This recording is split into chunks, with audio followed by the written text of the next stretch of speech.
Kumusta mga kaibigan, maligayang pagdating sa aking channel.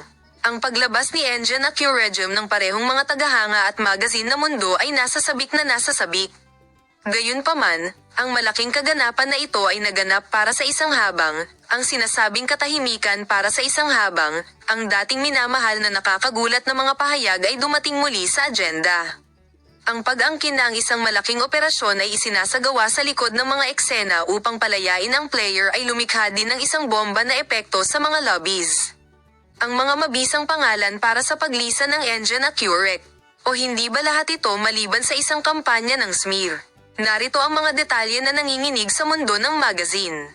Ang ex-lover, na naging tahimik ng ilang sandali at pinadilim ang kurso ng kaso, sa wakas ay sumabog. Matapos ang proseso na nagsimula sa ipinahiwatig na pagbabahagi na ginawa ng social media account, isang sikat na pangalan, na isang panauhin sa isang sikat na programa sa magazine, ay gumawa ng mga paratang na nagulat. Ang bawat tao ay pinag-uusapan ang kawalang kasalanan ni Engine, ngunit walang nakakaalam ng totoong sukat ng insidente. Kung ibunyag niya ang mga pangalan ng mga namamagitan upang mabawi ang kanyang kalayaan, gumaganap siya. Pinaputok niya ang wik ng isang mahusay na teorya ng pagsasabuatan. Kaya sino ang mga malakas na pangalan na ito?